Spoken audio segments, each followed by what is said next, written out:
What time is it? It's time for art! Whoa! Hello, second and third grade. I got my mural drawing done. The next step is to put it in the computer and scan it. Send it to the digital world.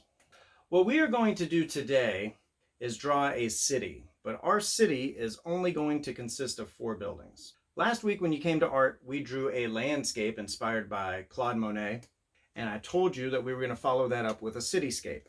If a landscape is a picture of the land, then a cityscape is a picture of a city. If a cityscape is a picture of a city, then a landscape is obviously a picture of the land. But this isn't going to be any cityscape. We are going to put all of our cityscapes together to form one big community. It's a neat picture when everything's done. All I want you to do is take a piece of poster board. You are going to fold it in half once, fold it in half twice, and surprise, you have just folded your paper into fourths. Each fourth of this piece of poster board is going to be its own building. Now these buildings can vary in height, but they really should not vary that much in width, how wide they are, because all of these buildings need to be touching. All I want you to be responsible for is 4 buildings. What you are going to do first, after you write your name and your class code on the back, I want you to put at least 2 street things or sidewalk things inside every fold.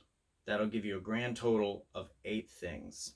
You might draw a mailbox, a garbage can, a tree, a light post, people walking, people sitting, a dog, a cat, traffic cones, traffic barricades, stop signs, speed limit signs, traffic lights, anything you can think of that you've seen on the street or the sidewalk, add that to your picture. When you're done with that, draw the sidewalk along the bottom.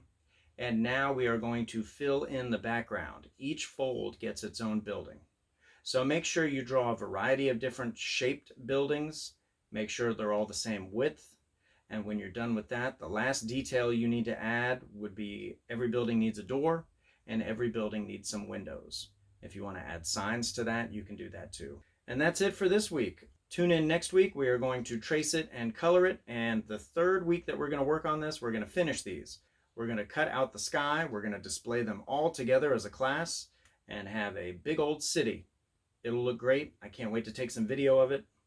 See you next time. Bye.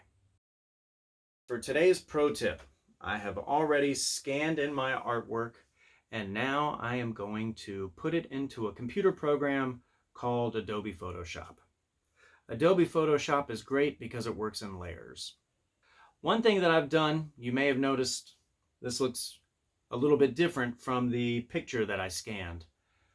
When I draw it on the paper, I don't really know how big the characters are going to look or where I'm going to draw them.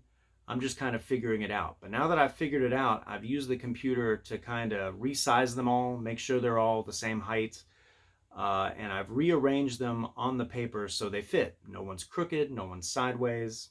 The first thing I'm going to do is make a new layer, and I'm going to call this my line art layer. I am going to copy or use my selection tool and copy just the black lines. I'm going to paste that into my line art layer. So now it's a lot like a transparency. The next thing I'm going to do is use a pencil tool or my selection tool, and I am going to highlight or select all the shapes of all the characters and all their paint supplies, and I'm just going to paint the entire thing green. That will make it easy for me to select in a minute. Once everything is green, it's one color, I'm going to start a new layer called my flats layer. And my flats layer is just where I color everything flat colors. I'm going to make the skin peach color. I'm going to make the hair a variety of oranges. I'm going to do their clothes. I'm going to paint all the leprechaun clothes different shades of green.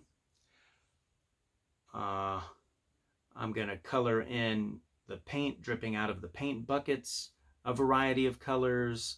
The ladder is wood, it should be brown. But this is one of my next favorite parts. I'm going to make a duplicate of that layer, and then I'm going to cover the whole thing in like a dark purple. But I will adjust the opacity so you can still see the colors underneath that. And now to make shadows and highlights, I can select these shapes and start coloring around them, and you'll see where the original bright flats are showing through, and it just makes my picture look a lot more colorful.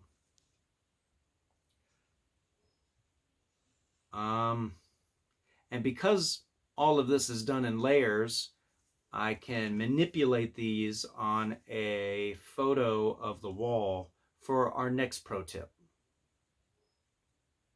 See you next time. Bonus points! Today we drew a cityscape. We drew 4 buildings. I want you to tell me what you think the 4 most important buildings in a city are. Talk to you next time. Bye.